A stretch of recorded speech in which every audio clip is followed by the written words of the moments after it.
여러분 안녕하십니까. 경제현장 오늘 고광철입니다. 오늘의 주요 뉴스 전해드리겠습니다. 9.7 주택공급 대책에도 불구하고 서울 집값 상승폭이 더 커졌습니다. 한국부동산원이 9월 넷째 주 22일 기준으로 집계한 서울 매매 가격은 0.19% 올라 전주보다 상승폭을 키웠습니다. 서울 성동구는 0.59%, 마포구는 0.43%, 광진구는 0.35% 뛰는 등 강북 한강벨트 지역 상승세가 두드러졌습니다. 달러화에 대한 원화 환율이 장중 1,400원 선을 뚫었습니다. 파월 미 연준 의장의 금리 인하에 대한 신중론으로 미 국채 금리가 오르면서 달러화가 상승 압력을 받고 있기 때문인데요. 원화 약세로 국내 증시에서 외국인들의 매수세가 위축되지 않을까 우려됩니다. 미 상무부는 24일 유럽산 자동차와 차 부품에 대한 품목별 관세 25%를 유럽연합과의 무역 합의에 따라 15%로 낮췄다고 밝혔습니다. 관세 인하 조치는 8월 1일부터 소급 적용됩니다. 일본산 자동차도 지난 16일부터 15% 관세를 적용받기 시작했는데 무역 협상 교착 속에 한국산 자동차만 여전히 25%를 물고 있어 가격 경쟁력에 빨간불이 들어온 상태입니다. 국제통화기금 IMF가 올해 성장률 전망치를 0.9%로 0.1%포인트 올리면서 빠른 고령화에 대비해 구조개혁과 장기적인 재정개혁이 필요하다고 강조했습니다. IMF는 신뢰 가능한 중기적 재정관리 목표치를 도입하는 것이 재정의 지속 가능성을 확보하는 데 도움이 될 것이라고 권고했는데요. IMF의 경제 전망과 정책 조언을 어떻게 받아들여야 할지 이어지는 집중 진단에서 살펴보겠습니다. 경제 현장 오늘은 SBS 비즈 앱과 유튜브에서도 실시간 시청 가능합니다. SBS 비즈 앱을 다운받아 시청하면 더 많은 정보와 뉴스를 볼 수 있습니다.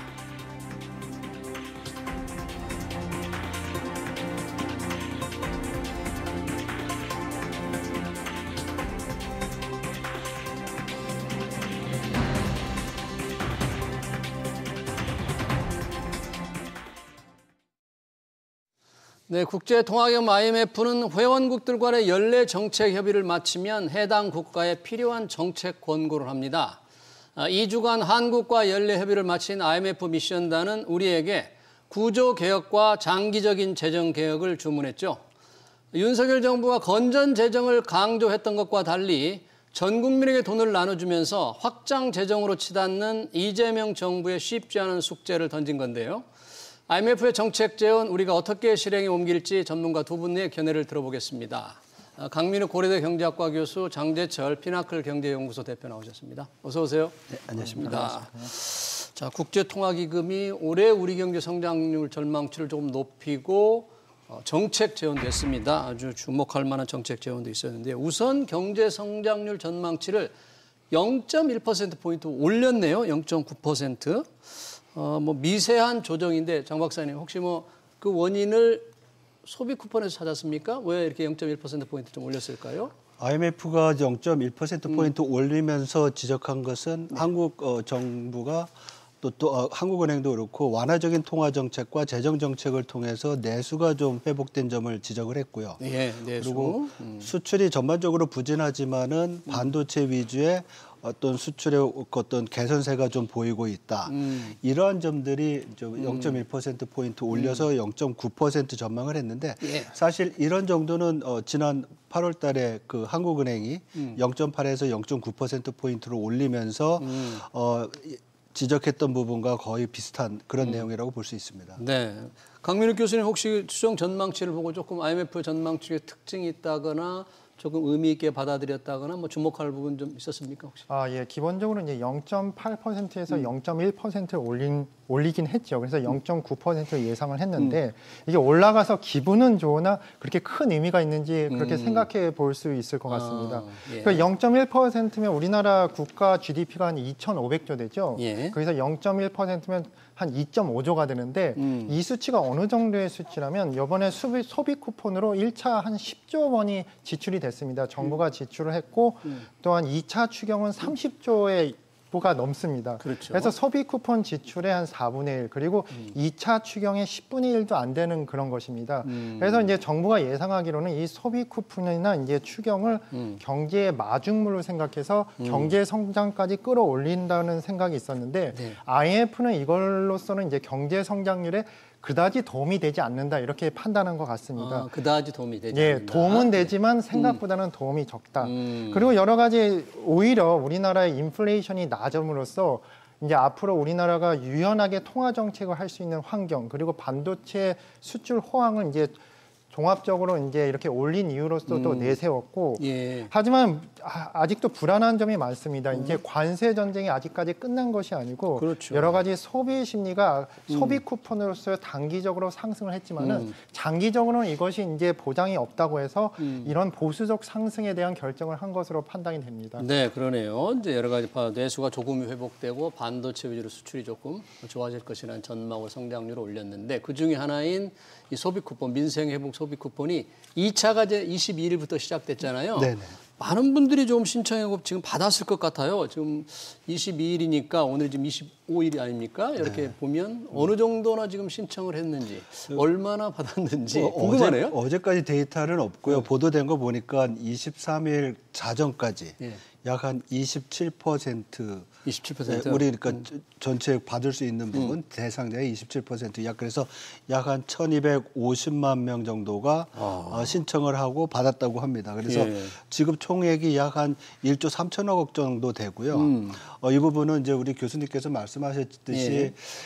우리 소비 쪽에 좀 도움이 되는데 그게 얼마큼 될지는 지금 뭐 GDP 규모 대비 상당히 좀 작은 부분이기 때문에 예. 좀 우려되는 부분은 있지만 어쨌든 IMF의 지적대로 이러한 어떤 재정적인 정책들을 씀으로 인해서 그동안 부진했던 내수가 좀 살아날 수 있는 계기가 된다고 하면 필요한 조치가 아닌가 이렇게도 생각해 볼 수 있습니다. 어떤 부분들이 좀 혜택을 많이 입을 것으로 보세요? 주로 이제 소비 쿠폰 많이 쓸 수 있는 게 우리 뭐 편의점일 수도 있고 조그만 중소 식당일 수도 있고. 네, 지난번 1차 소비 쿠폰 때도 연매출 30억 이하의 그 영세 아니면 자영업자들을 좀 위해서 많이 지출할 수 있는 그런 대상을 만들었었잖아요. 네. 지금도 마찬가지인 것 같습니다. 그 조건은 같이 적용이 되고 있고요.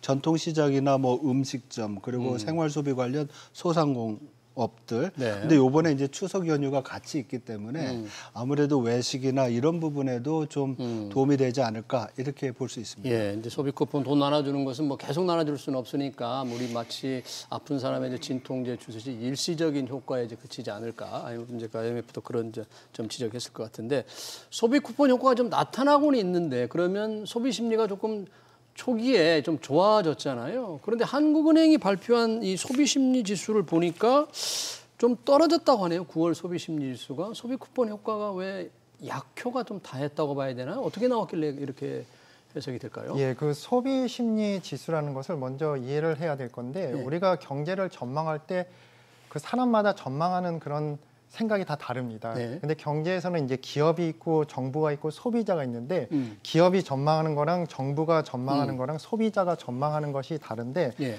소비 심리 지수는 결국 뭐냐 소비자가 현재의 경제, 그 미래 경제에 대해서 어떻게 생각하냐는 것입니다. 어떻게 이것이 결국 이제 소비 심리랑 연결이 되는 것인데 예. 이제 내수 시장이랑 연결이 되는 것인데 이 질문은 단순합니다. 현재 가계 형편에 대해서 어떻게 생각하냐. 6개월 전에 비교해서 이런 걸 가지고 이제 객관식으로 문제를 푸는 것인데 이거에 대한 전망이 8월 달에 비해서 낮아졌습니다. 한 1.3% 하락해서 110 정도가 나왔는데 이거에 대해서 이제 언론에서는 두 가지로 갈리는 것 같습니다. 어떻게요? 첫 번째는 모르지만 첫 번째는 이미 하락은 했지만 그래도 기준점 100보다는 넘은 거라서 낙관적이다. 100이라 그러면 소비 심리가 좋아질 거다, 안 좋아질 거다가 똑같은 걸 100이라고 그러나요? 아닙니다. 100이라는 것은 정확하게 말해서는 과거 20년 평균입니다. 그러니까 과거 20년 평균을 100이라고 그것을 기준점으로 해서 이제 그것보다 평균보다 높으면 이제 100이 넘는 것이고 낮으면 100 이하인데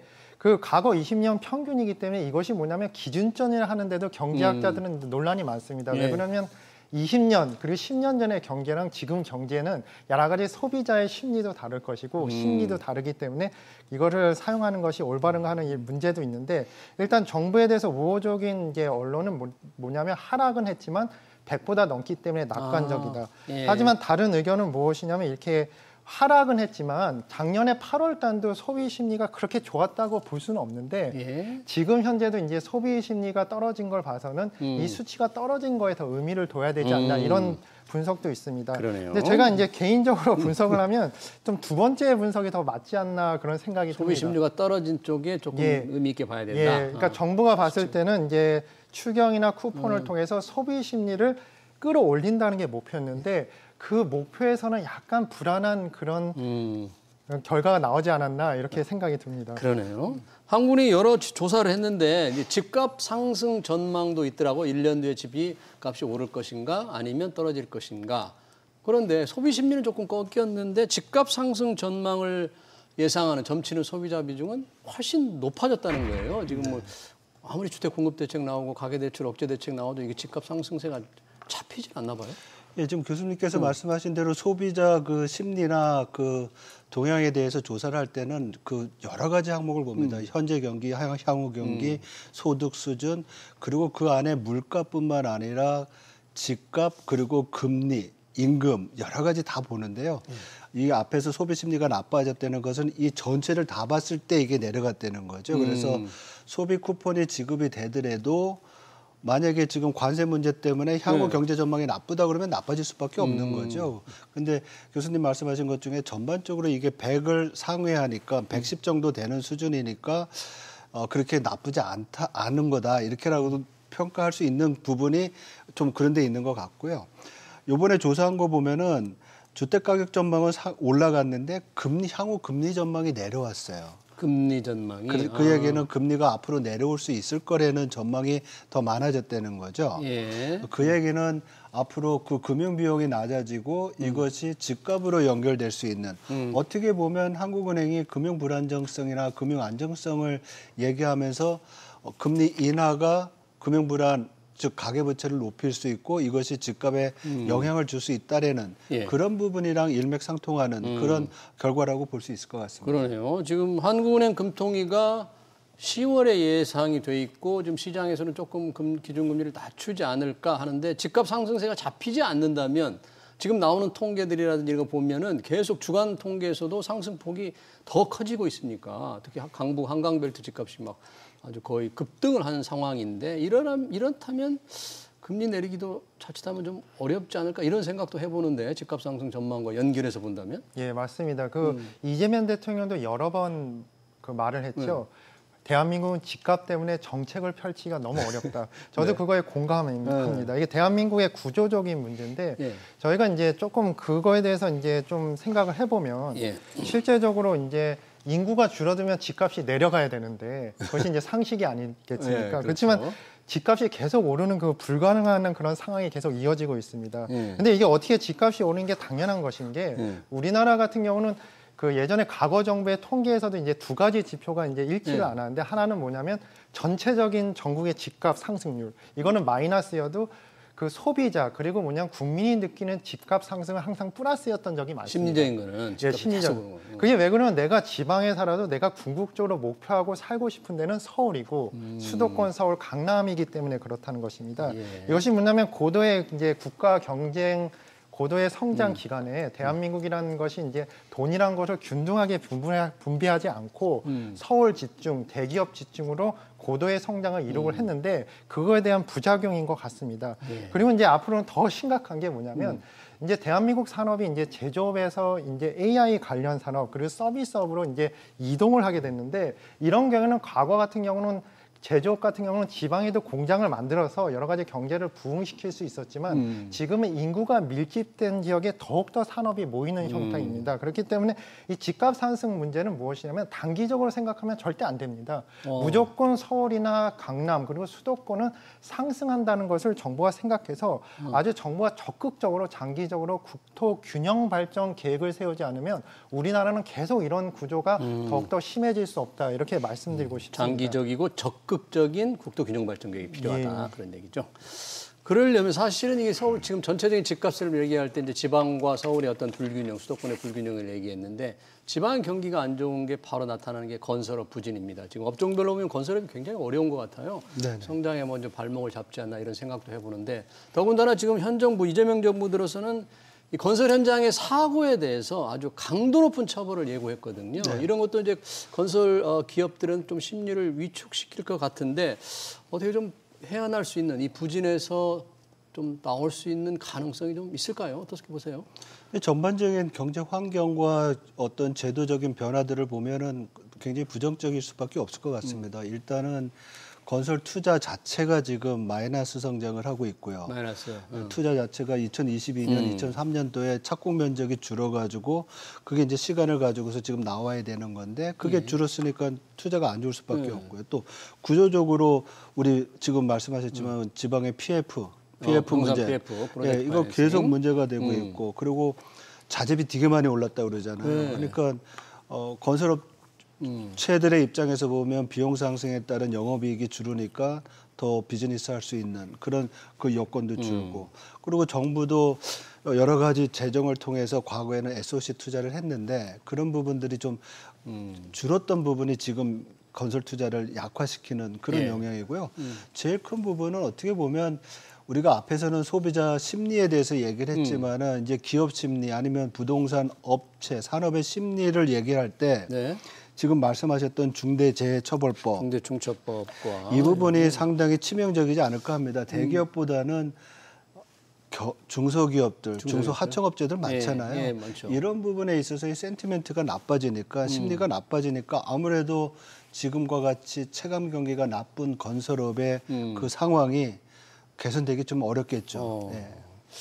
이대로 계속된다면 건설업에서 고용하는 인력이 굉장히 많지 않습니까? 이런 부분도 굉장히 우리 경제에 좀 부담을 많이 줄 텐데 그렇다고 말씀하신 대로 정부가 뭐 SOC에게 투자를 계속 늘릴 수도 없는 형편이고 이 산업의 어떤 이 지역 발전을 위해서도 뭔가 지방 건설을 조금 북돋을 필요가 있는데 참 지금으로서는 좀 해답이 잘 안 보이네요. 지금 상황이라면. 맞습니다. 저도 지금으로서는 전혀 해답이 안 보이고 정부로서도 골치가 아플 것 같습니다. 또 우리나라가 이제 상당히 이제 경제의 모든 지표는 이제 선진국 지표라고 하는데 아직까지 뭐냐면 이제 산업 규제나 그리고 인권 문제에서는 어느 지표에서는 좀 낮은 수치를 갖고 있다는 게 지금 집권당의 시선인 것 같고 그런 의미에서 이번 정부에서 재해 사고에 대해서 규제를 강화해야 된다는 그런 의견이 모이는데 상당히 저는 이거에 대해서는 이제 궁극적으로 동의를 합니다. 근데 장 대표님께서 말씀하셨지만 이제 이것이 이제 시기적으로 지금 현재 뭐냐면 경기가 엄청나게 안 좋고 다들 어려운 상황 속에서 이것을 이게 무조건 국회에서 밀어붙이는 것이 시기적으로 시장에 안 좋은 신호를 주는 게 아닐까 그런 생각이 듭니다.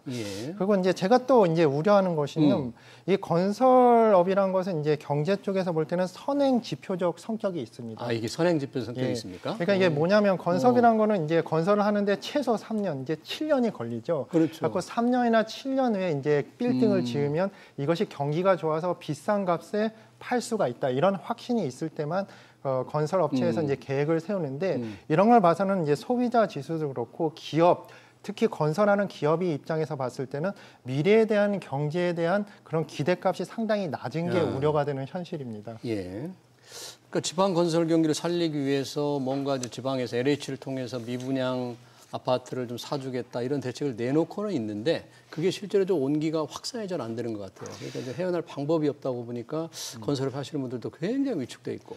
근데 사실 지금 건설 투자 기성에 대해서는 좀 불안한 부분이 있지만은 또 그렇다고 너무 비관적이지 않은 부분도 있거든요. 한 줄기 빛이 오긴 하는데 이게 뭐냐면은 정부가 지금 주택 공급 활성화 대책 내놨고요. 그리고 지금 3기 신도시를 착공을 했고요. 그래서 이런 부분들이 그나마 이렇게 굉장히 위축된 그러한 건설 부분에서의 체감 경기를 조금 좀 개선시켜 줄 수 있는 그래서 좀 약간 혼조스러운 상황이다 이렇게 보고요. 제일 중요한 것은 지금 교수님 얘기한 대로 투자잖아요. 투자는 미래에 대한 그 비전이 있어야 되지 리스크 테이킹을 하면서 하는 건데 정부가 상당히 좋은 내년도 경제 정책을 핀다고 하면 좀 개선되지 않을까 이런 기대도 좀 해봅니다. 그런 기대를 좀 해보고 꼭 그렇게 하길 바라는데 다행스럽게 뭐 올해 성장률이 워낙 낮아서 그런지 IMF나 OECD가 내년 성장률은 조금 높였어요.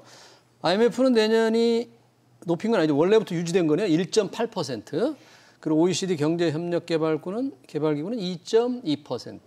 근데 올해보다는 높은데 올해가 낮아서 이렇게 되는 겁니까? 아니면 뭔가 글로벌 경제 환경을 조금 좋게 보는 겁니까? 내년 성장 전망치를 조금 좀 높게 보는 그 이유, 환경은 뭐죠? 예, 저희가 예전같이 이제 고성장 시대에서 2% 성장이라고 하면 아, 이번 경제가 상당히 망했다 이런 느낌이었는데 지금은 기대값이 워낙 낮아져서 2%만 해도 다행이다 생각하는 것 같습니다. 저도 이제 그런 느낌이다. 참 다행이다. 우리나라 경제가 이제 꼬꾸라지는 것이 아니라 IMF가 봤을 때도 어느 정도 회복할 수 있다고 보는 거라서 저성장에 너무 우리 국민들이 익숙해졌네요. 벌써 초저성장에. 예. 그래서 좀 다행이라는 생각이 듭니다. 근데 이제 IMF가 말했던 이제 이렇게 성장률이 올라간 이유 중에 첫 번째는 이제 여러 가지 정부가 이제 안정된 정부가 집권함으로써 적극적인 재정 정책이나 통화 정책, 그래서 이제 일관된 정책을 필 것인가를 첫 번째로 뽑은 것 같고, 예. 또 이제 올해 말 같은 경우는 이제 트럼프발 무역 협정이 이제 불확실성이 이제 해소가 될 것이다. 해소될 거다. 근데 이게 굉장히 중요한 것이 뭐냐면 이제 좋은 쪽으로 해소가 될지 나쁜 쪽으로 해소될지는 모릅니다. 예. 그럼에도 불구하고 기업 입장에서는 뭔가 불확실성이 좋던 나쁘던 이제 없어져야지만 계획을 세우는데 이제 지금까지는 이제 현금을 쌓아두기만 하고 이제 그게 확정이 되면 그거에 맞춰서 계획을 세우고 예. 투자를 하고 그것이 내년쯤에 효과가 있을 것이다. 그리고 이제 우리나라 같은 경우는 코로나 때 가계 부채 문제 여러 가지 문제가 점점 호전이 될 것이라고 예상을 하는 것 같습니다. 예. 그런 의미에서는 실제적으로 우리나라가 2% 성장하는 것도 솔직히 반가운 뉴스라고 볼 수 있을 것 같습니다. 그러네요. 1.8% IMF OECD는 2.2%니까 여전히 우리 뭐 잠재 성장률에 여전히 뭐 못 미치는 그 언저리 정도의 성장률이 아주 낮은 성장이기 때문에 성장률을 높이는 게 더 시급한데 워낙 0% 성장을 계속 하고 있으니까 이것마저도 조금 나아지지 않나 이렇게 생각을 하는 게 조금 아쉽네요. 그래도 0.9%에서 1.8% 아니면 2.2% 하면 네. IMF가 얘기했던 올해 한국 경제의 어떤 그 뭐라 그럴까요? 그 잠재 성장률보다 낮은 성장률에서 잠재 성장률 쪽으로 가는 언저리에 거니까 있는 거 올라가는 겁니까? 예, 그러니까 그런 부분에 대해서는 좀 긍정적으로 봐야 될 것 같습니다. 알겠습니다. 그래서 지적했던 기저효과 같은 것도 작용을 했지만은 어쨌든 올해 썼던 통화정책과 재정정책의 영향이 내년에 좀 더 구체적으로 네. 나타날 수 있다는 부분이 네. 성장세 확대에 좀 영향을 미칠 것 같습니다. 자, IMF가 우리 성장 전망치에 관련해서 그런 전망치도 내놓았지만 이제 정책 권고가 굉장히 의미 있는 것들이 많았어요. 구조개혁과 재정개혁, 장기적인 재정개혁의 필요성을 이제 강조했는데 윤석열 정부에서는 건전 재정을 굉장히 강조했잖아요. 근데 이제 이재명 정부에서는 돈을 더 많이 쓰는 확장 재정을 지금 강조하고 있고 국채 절대 규모 그리 중요하지 않다. 좀 이렇게 약간 대수롭지 않게 생각하는 것 같은 그런 느낌을 주는데 이 IMF의 이 구조개혁, 재정개혁의 필요성 어떻게 봐야 될지 우리 정부가 과연 이거를 좀 수용을 해서 뭔가 조금 좀 허리띠를 좀 졸라매는 준비를 해야 될 텐데 어떻게 보세요? 중기적으로는 지금 말씀하신 부분이 맞는 것 같습니다. 허리띠를 졸라매고 준비를 해야지만 지금 유럽에서 프랑스 사태를 우리가 안 겪을 수 있는 거고요. 프랑스 사태라는 게 뭐죠? 지금 정부 적자 높아지고 신용등급 떨어지고 그리고 유럽 재정 위기에 대한 우려가 커지게 되는 그 핵심의 프랑스가 있잖아요. 정권이 막 흔들흔들한 거죠. 그렇죠. 정치 불안정성이 있고 재정 정책에 대한 혼란이 있고 그리고 정부 부채가 GDP의 100%가 넘게 되고 지금 우리가 뭐 50% 언저리에 있다고 해서 안정적이지 않다는 거죠. 우리가 지난 수년 동안 정부 부채가 증가한 속도를 보면 예. 어마어마하게 많이 늘어난 거잖아요. 그래서 이런 부분에 대해서는 지금 말씀하신 대로 재정 준칙이라든지 그리고 허리띠를 졸라매면서 건전한 재정을 유지하는 것이 IMF가 권고하는 것이 거기서 끝나는 게 아니라 그래야만 지속 가능한 경제가 성장이 지속 가능한 경제 성장이 가능하다는 얘기거든요. 예. 그래서 거기에 덧붙여서 구조조정, 구조개혁이라는 얘기도 했고요. 구조개혁도 해야 예. 되고. 그래서 뭐 AI라든지 아니면 생산성 격차 여러 가지 산업과 기업들 간에 이런 거 축소시키는 게 필요하다는 얘기를 했는데 IMF는 그래서 이중적인 모습을 보이는 것 같아요. 그런 재정 건전성이 중요하고 재정 개혁을 해야 되지만 지금 이 정부가 하고 있는 뭐 AI 관련된 투자 이런 거는 바른 방향으로 가는 거다. 또한 지금 0.9%의 경제 성장을 극복하기 위해서 통화 재정 정책을 좀 완만하게 가지고 정부 적자를 늘리는 것 또한 맞는 바다. 네. 그렇지만은 다시 얘기가 원래로 돌아오면 그럼에도 불구하고 장기적이고 지속 가능한 성장을 위해서는 재정 건전성에 대해서 신경 써라 이 얘기죠. 지금 IMF 지적이 나올 수밖에 없었던 것이 지금 이재명 정부에서 얘기하기를 GDP 국내 총생산물의 국가 채무 비율이 이제 우리가 50% 가까이 올라왔잖아요. 근데 웬만한 나라가 뭐 100%인데 이 50%에 너무 이렇게 이렇게 의식할 필요가 있느냐 이런 이제 느낌을 조금 받거든요. 근데 다른 나라가 100%라고 하는 것과 우리의 50%라고 하는 게 이게 액면 비교를 해서 우리가 안도할 수 있는 건지 조금 의문이 듭니다. 그 다른 나라랑 이제 비교하기는 어려운 게 우리나라 뭐 미국이나 뭐 일본, 뭐 유럽 같은 국가랑 비교하는데 우리나라는 기본적으로 안보 상황이 상당히 불안한 나라입니다. 그래서 이제 정부가 의도적으로 이제 재정 건전성에 의도적으로 신경 쓴 면도 있어서 실제적으로 이제 낮은 면도 있는데 또한 그리고 이제 기축통화국이랑 우리나라랑 비교하면 안 되죠. 기축통화국은 자신의 돈을 무한적으로 찍어내서 그 돈을 갚을 수 있는 여력이 있지만은 우리나라는 위기 상황에서 그런 정도의 역량이 안 되기 때문에 실제적으로 다른 나라랑 비교하는 건 어려운 것 같습니다. 아까 장 대표님이 말씀하신 것처럼 우리나라는 이제 절대적인 대비의 그 국가 부채는 그렇게 높지는 않다고 볼 수 있지만은 그 속도가 엄청납니다. 이런 식으로 계속 가다가는 한 10년 내에 100%가 넘는 거는 이렇게 넘을 수도 있는 것인데 그렇기 때문에 이제 IMF는 이 장기적인 관점에서는 재정 준칙을 만들어야 된다고 생각을 하는 것 같습니다. 재정 준칙. 근데 제가 이제 또 이제 이중적으로 말을 한 게 맞는데 일단은 뭐냐면 확장 재정도 해야 되고 재정 준칙도 만들어야 되는 게 이게 단기적으로는 확장 재정을 하되 장기적으로는 이제 재정 준칙을 해야 된다고 이렇게 말을 했는데 이것이 상당히 말은 쉽지만 그렇게 쉽지가 않습니다. 그래요. 왜 그러면 첫 번째는 뭐냐면 이제 이재명 정부 같은 경우에는 지금 현재 트럼프발 관세 전쟁으로 너무 정신이 없습니다.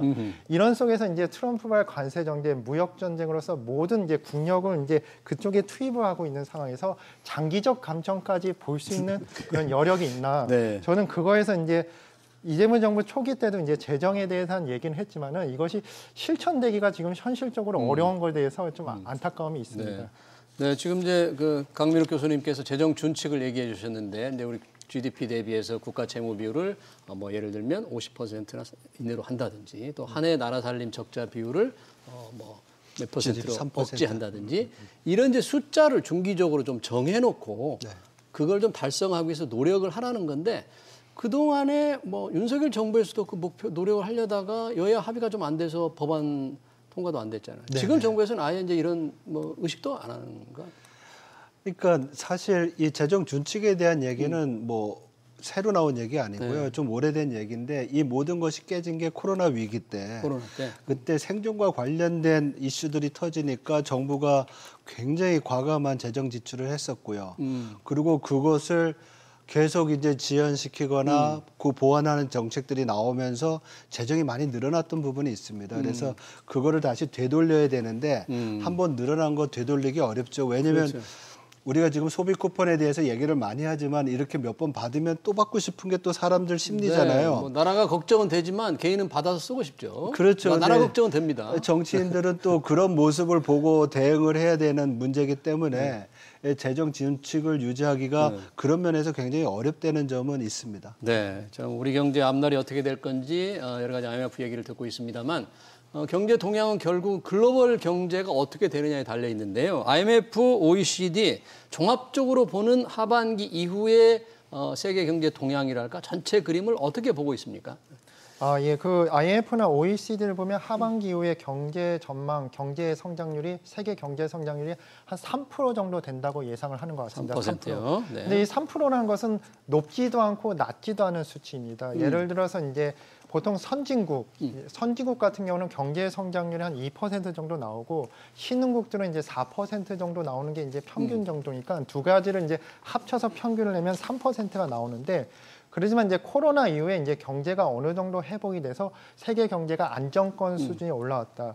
하지만 이 자료가 굉장히 우리나라한테는 중요한 것입니다. 왜 그러면 우리나라 같은 경우는 수출 의존형 국가고 수출 주도형 국가이기 때문에 세계의 경제가 좋으면 그만큼 물건을 많이 팔 수가 있습니다. 그중에 대표적인 것이 이제 반도체인데 반도체 산업에서 상당히 중요할 것 같습니다. 그래서 세계 경제가 예를 들어서 0.3% 포인트 정도가 더 상승할 거라고 보면 우리나라는 그거에다가 한 0.1%포인트 더. 약간의 더 플러스 알파가 돼서 이득을 보는 국가라고 알려져 있는 것 같습니다. 예.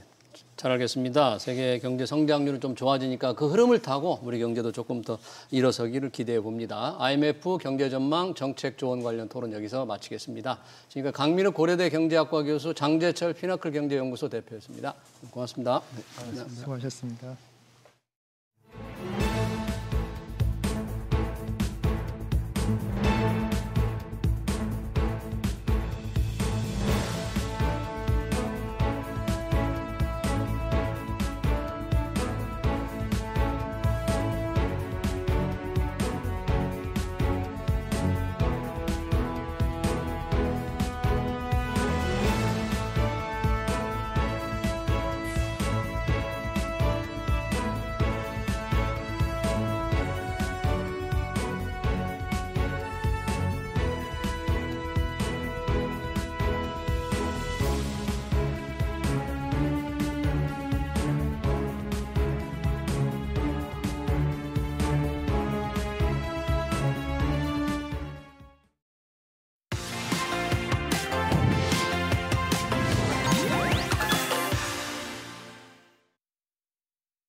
네, 중증 환자 1명을 24시간 돌보기 위해 간병인을 쓰려면 월 300만 원 넘게 줘야 합니다. 건강보험 적용이 안 돼 간병살인, 간병파산이라는 말까지 나오죠. 결국 직장을 포기하고 직접 간병하는 사람들도 많습니다. 이런 문제를 해결하려고 정부가 2030년까지 간병비 개인 부담을 30% 내외로 줄이는 건강보험 적용 계획을 내놨는데요. 어떤 내용인지 김학주 동국대 사회복지학 교수 모시고 얘기 들어보겠습니다. 교수님 어서 오십시오. 네, 안녕하십니까. 자, 요양병원이 간병비 때문에 정말 많은 분들이 고통을 겪고 있어요. 그런데 이게 지금 보험이 안 되기 때문에 그러는데 전부 다 이 간병비는 현재는 본인, 가족 다 100% 부담하고 있는 거죠. 맞습니다. 어느 정도나 간병비는 이제 비급여 항목이고요. 그리고 100% 본인 자부담입니다. 근데 이제 현재 전담 개인 간병의 경우에는 1단위로 따지면 한 10에서 15만 원. 월 단위 전담으로. 네. 월 단위로 따지면 300에서 한 450만 원 정도 되는 거고요. 300, 450. 근데 이제 한 달 내내 그렇죠. 24시간 24시간 1대1로 이제 간병을 할 경우 근데 공동 간병이라 그래서 2인실에서 6인실의 그렇죠. 경우에는 3에서 한 6만 원. 그러니까 하루에? 이제 하루에 그러니까 월로 따지면 90에서 한 180만 원까지 해당이 됩니다. 이제 180만 원 이제 2인 기준이고요. 예. 네. 그래서 30%대로 본인 부담이 낮아지게 되면 2030년 정부 예상대로 그럴 경우에는 이제 1대1 간병의 경우에는 한 100만 원 수준. 1대1로 가면 100만 원. 2030년 기준으로. 300에서 450만 원이 100만 원으로 떨어지고 그리고 공동 간병의 경우에는 36만 원 정도로 줄어들게 되는 거죠. 네. 지금 2인실 또는 4인실 공동 간병의 경우에도 사실 뭐 아까 80만 원, 100만 원 이상만 돼도 사실 굉장히 부담스럽거든요. 맞습니다. 형제 간에 자매 간에 어떻게 나눠낼지도 그 상당히 많은 논란이 되는데 그러면 이제 내년 하반기부터 건강보험 적용을 한다면 어떻게 정부는 이제 단계적으로 하는 거잖아요. 그렇죠. 내년 하반기는 어떤 대상으로 어떻게 하는 겁니까? 그러니까 이제 이게 일시에 이렇게 해주겠다는 게 아니라 이제 2026년이 내년 하반기부터 이제 건강보험 적용을 시작하는데 우선 이제 전국의 병원들 중에 이제 200개만 선정을 해서 환자 한 2만 명을 상대로 해서 제한적으로 일부 항목에 대해서만 적용을 하고 그러니까 예산이 많이 들어가지 않습니다. 2026년도에는 예산이 이제 그 일부만 이제 수천억 한 3,700억만 투자를 하는 거고요. 그리고 이제 2030년 최종적으로 500개 병원 500개. 네, 이 또한 또 이제 환자 6만 명을 기준으로 하는 겁니다. 6만 명. 그 6만 명은 사실 이제 전체 입원 환자를 대상으로 하는 것이 아니라 일부 중증 환자들 대상으로 본인 부담률 30%로 조정해주겠다 이렇게 얘기를 하는 거고요. 그 내년에는 200개 요양병원에 2만 명. 그리고 목표가 이제 2030년에는 500개 병원에 6만 명. 그런데 중증 환자가 지금도 한 20만 명 넘죠. 맞습니다. 일부만 되는 거잖아요. 그러니까 이게 이제 사실 어떻게 고를까요?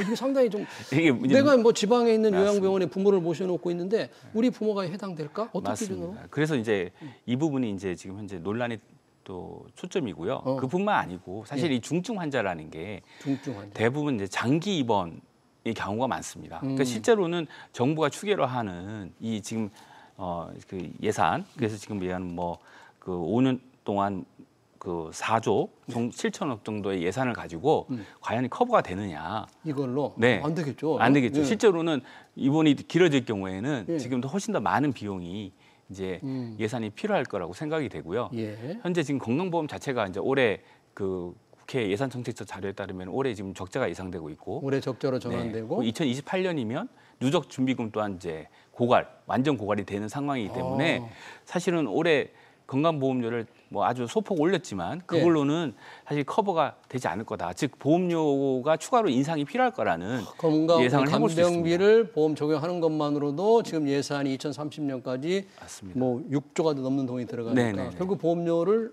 올려야 할 수밖에 없다. 올릴 수밖에 없다. 뭐 아직 정부에서는 그렇지 않다고 얘기하지만 결국은 그 예산이 결국 뭐 정부의 뭐 일반 예산에서 나오든 아니면 이제 사회보험료에서 나오든 어딘가는 나와야 되지 않겠습니까? 그렇죠. 하늘에서 떨어지는 게 아닌데. 그렇죠. 네. 이 중증 환자 위주로 이 건강보험이 적용되는 거잖아요. 네. 그렇기 때문에 아까 이 중증 환자만 해도 전국에 뭐 20만 명이 좀 넘을 텐데 맞습니다. 내년에 2만 명, 2030년 목표 6만 명도 참 큰 목표이지만 형편이 적은데 이게 이제 이러면 혜택을 못 받는 사람들은 어떨까? 이제 반쪽 혜택이다. 이런 불만이 나올 수밖에 없어요. 이게 선진국들의 경우에는요. 이러한 이제 장기 간병 수요라고 얘기하는데 장기 간병 수요. 네, 이미 이제 고령화를 경험해왔던 선진국들은 이미 90년대 말부터 이 장기 간병 수요에 대응하기 위해서 결국은 이 재가 돌봄이나 아니면 지역사회 돌봄 제도를 활성화하고 있거든요. 집에서 돌보거나 아니면 지역사회가 그 부담을 나누는 거죠. 돌봄의 부담을 나눠서 거기에 이제 케어 매니저라는 게 이제 염달의 일본 같은 경우에는 있어서 이제 이러한 이제 중증 장기 간병을 필요로 하는 사람들에게 이 플랜을 짜주고 여기에 이제 지역 사회에서 돌봄 혜택을 주는 거죠. 그러면 지금 정부가 하려는 건강보험 적용과 방금 말씀하신 선진국의 재가 돌봄, 지역사회 돌봄을 함께하는 이것과는 다른 완전히 겁니까? 다른 거죠. 방향이. 왜냐하면 이거는 지금 병원에서 지금 그냥 병원이 그런 거죠. 그러니까 시설 보호의 수요를 지금 이제 감금비 부담을 줄여주겠다는 얘기고 그렇죠. 지금 선진국의 사례 같은 경우에는 집에서 이제 돌봄을 해주는데 이때 이제 가족의 돌봄에 대한 이제 부담을 줄일 수 있도록 뭐 현금 지원을 해준다든지 돌봄 수당을 가족에게 주거나 아니면은 지역 사회에 이제 그런 서비스를 줄 수 있는 이제 사람들을 미리 교육을 시켜가지고 이제 투입을 한다든지 이렇게 되는 거죠. 우리도 지금 그런 방향으로 가야 되는데 우리는 이 병원의 환자들만 대상으로 한다는 게 좀 방향이 잘못됐다. 일부에만 사실은. 근데 이게 일부만 할 수밖에 없는 게 건강보험 이 보험료를 아까 올려야 되는데 엄청 올려야 되는 거잖아요. 만약에 전체 하려면. 그러니까 사실은 그 선택이 방향의 선택이 좀 왜곡되어 가고 있다. 왜곡돼. 그러니까 선진국의 사례에서 보면 뭐 일본이나 독일이나 일본 사례는 어때요? 일본도 이제 개호보험 제도라고 하면 개호라는 말이 뭐 돌봄 그런 뜻이잖아요. 네, 우리나라의 장기 요양보험이 일본 사례를 참조해서 2008년도에 만들어진 거고요. 일본은 2000년도에 이제 개호보험을 도입을 했는데 일본의 경우에는 이제 간병비 부담을 이렇게 삭감하는 쪽이 아니라 이 개호보험, 그러니까 우리나라 장기 요양보험에서 사실은 관리를 하고 있고요. 지금 우리의 간병비 부담을 줄이겠다는 건 건강보험에서 이제 이 혜택을 주겠다는 거고 일본의 경우에는 장기 요양보험인 개호보험에서 하고 있는데 장기 요양보험. 이 또한 이제 아까 이제 입원비를 이제 삭감하는 것이 아니라 그 실제로는 그 케어 매니지먼트 시스템을 만들어 가지고 이들에게 이제 재가 돌봄이나 지역사회 돌봄을 활성화하는 제도를 가지고 있습니다.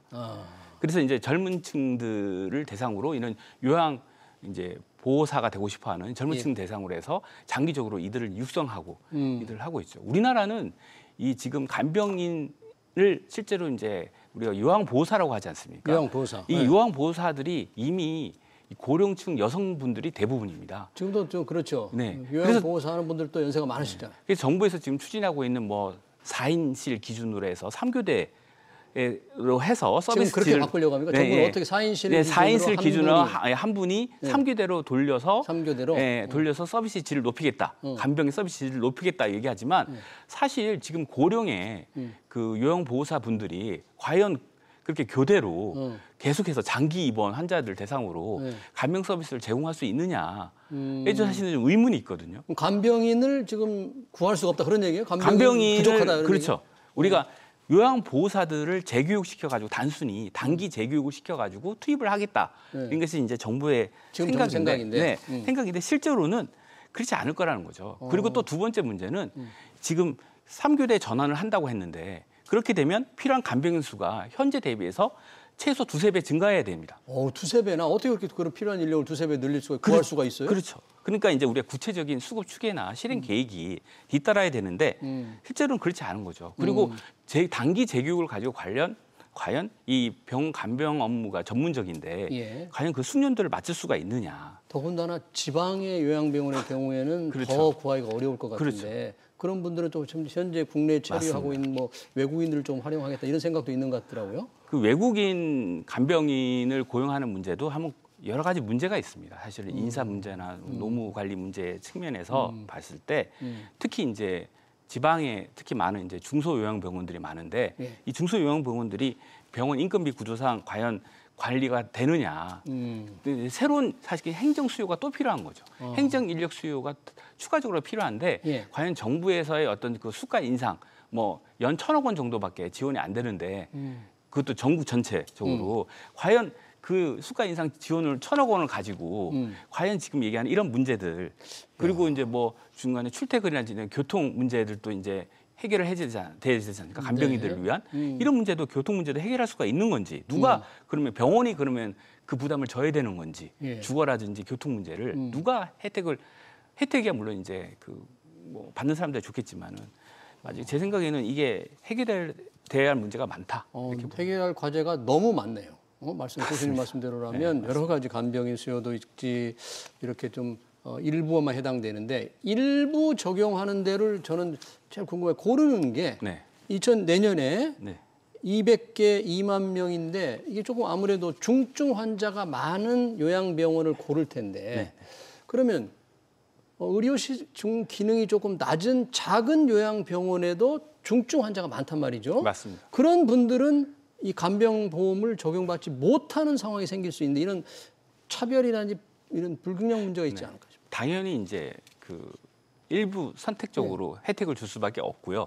지금 정부의 계획으로 상으로는 그리고 그 또한 이제 장기 입원을 할 경우 이 중증 환자들 대상으로 서비스를 주겠다고 했는데 장기 입원을 할 경우 어떻게 그 예산을 마련할 수 있는지 한번 정해질 경우 그분이 오랫동안 계시면 그러면 그 중간에 뭐 예를 들면 끊는다면 그 자체도 또 문제가 있을 거예요. 그리고 사실 이 뭐 영국이나 이런 경우에는 이제 아까 이제 여러 가지 가족 간병 수당 같은 것들을 지급을 하는데 그 또한 이제 소득이나 자산 기준으로 우리가 저소득층, 취약계층 위주로 혜택을 많이 주고 있거든요.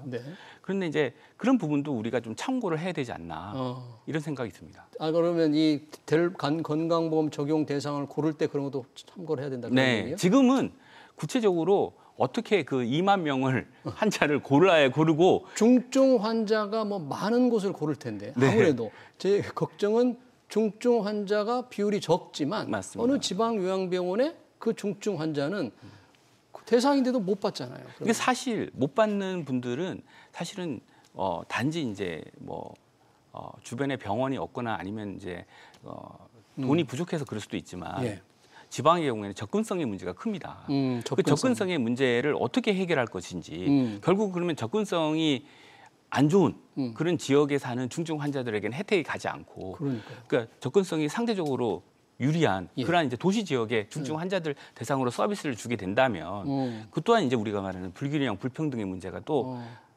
제기될 수 있거든요. 더 예산의 문제입니까 결국은? 아니면 재정의 문제 때문에 이런 조금 이게 예산이나 재정의 문제도 있지만 사실 근본적으로 우리가 어떻게 이 중증 고령 환자들의 장기 입원 수요를 어떻게 우리 사회가 어디가 이제 우리가 공평하게 해결할 것이냐 하는 데 대한 철학의 문제입니다. 근데 그게 선진국의 사례를 보면 이미 재가 돌봄 또는 지역사회 돌봄으로 가고 있는데 우리는 아직도 병원에서 그냥 그 간병비 부담을 줄이는 방향으로 간다는 거는 시설 보호 쪽으로 계속 가고자 한다는 것은 어떻게 보면 사람들 하여금 부담은 역시 가족이 져야 되는구나.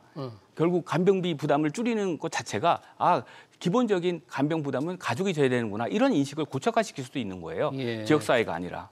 그래서 저는 이게 우리 옆나라 일본의 경우를 봐도 이미 수십 년 전부터 이 케어 매니저라는 시스템을 만들어가지고 케어 매니저. 네, 그래서 간호사나 사회복지사나 이런 분들 자격증을 이미 국가 자격을 가진 분들 중에 또 재트레이닝을 시켜가지고 우리 고강도 트레이닝을 시켜가지고 이분들로 하여금 지금 제대로 된 플랜을 만들어서 이 지역사회 돌봄 서비스를 주고 있거든요. 지역사회와 해서 같이 연계해서 병원 단순히 병원만 연계된 것이 아니라 그런데 그래서 직접 집에 찾아가서 그런 돌봄 서비스를 많이 주고 합니다. 그런데 이제 아직도 이제 왜냐하면 이런 장기 입원이라고 하는 게 굉장히 돈이 많이 드는 거예요. 거기에는 그렇죠. 뭐 식사도 들어가고 뭐 단순히 장소만이 아니라 그다음에 간호사라든지 의사라든지 여러 서비스가 같이 다 들어가야 되는 거거든요. 그래서 이 간병비 부담을 줄이는 게 단기적으로는 이 혜택을 일부에게 줄 수는 있지만 장기적으로 보면 우리 사회의 고령화가 지금 벌써 20%가 넘었고 65세 이상 인구가 10년 뒤에는 30%가 넘는데 이것이 우리가 가야 될 방향이 맞는가? 그 방향 근본적인 의문을 제기하시네요. 의문이 그런 게 학계에서 조금 많이 이런 의료 복지에서 많이 지적이 있습니다. 그럼요. 이미 선진국 사례를 보면 우리 사회가 왜 근데 우리는 그런 선택을 이런 걸 선택을 그렇게 할까요? 왜 그럴까요? 철학이 좀 다른가요? 이런 학계에서 주장하는 거? 그게 이제 부담을 줄이는 그 시기 자체가 내년 하반기로 되어 있고 내년 하반기. 네, 그리고 이제 그것도 이제 한 번에 줄이는 게 아니라 단계적으로 올리고 내년 하반기에는 이제 3,700억 원밖에 이제 예산이 배정이 안 돼 있고 실제로 이제 조단위 예산이 들어가는 거는 2030년이 돼야 이제 가는 거기 때문에 사실 이게 어떻게 될지 중간에 잘 아직은 그래요. 모르겠습니다. 그러면 교수님이 보시기에는 이거를 조금 현실적으로 급속히 진행되는 고령화, 노령화 이 개인들의 부담을 줄이기 위해서는 우선 아까 말씀하신 재가 돌봄과 지역사회 돌봄 시스템을 맞습니다. 시작하자 이런 거예요? 맞습니다. 제대로? 맞습니다. 그 이제 하기 위해서는 우선 이제 청년 간병 인력, 요즘에 이제 청년층 일자리 문제가 심각한데 청년 간병 인력 양성 프로그램을 만들 필요가 있고 옆나라 일본에서 이미 하고 있는 그 공공기관 케어 매니저 프로그램을 우리도 도입을 해서 국가 자격 시스템을 만들 필요도 있고요. 그다음에 지역 사회 간병 공공센터를 설립을 해서 이런 것도 해볼 필요가 있고요. 그리고 그 외국인 간병인도 이제 물론 이제 우리가 도입을 할 수 있는데 그 외국인 간병인 제도의 경우에도 외국인 간병인이 단기적으로 잠깐 몇 개월 일하다가 떠나는 것이 아니라 장기적인 간병을 할 수 있도록 정착할 수 있는 그런 이제 모델 개발도 우리가 해야 될 필요가 있다고 생각을 합니다. 근데 이런 모든 문제가 사실은 굉장히 복잡하고 고도의 이제 우리가 얘기하는 철학과 이제 그다음에 연구가 필요한데 단순히 이제 일부 그 2만 명에게 혜택을 준다는 거 가지고 요양병원 일부에 혜택을 준다면 이제 뭐 해결될 것처럼 이렇게 하면 안 돼요. 대형 병원 위주의 이제 그렇군요. 혜택이 갈 것 같습니다. 네, 알겠습니다. 정부가 추진하는 간병비 보험, 단계적 간병비 보험에 관련된 얘기 잘 들었습니다. 지금까지 김학주 동국대 사회복지학과 교수였습니다. 교수님 고맙습니다. 감사합니다.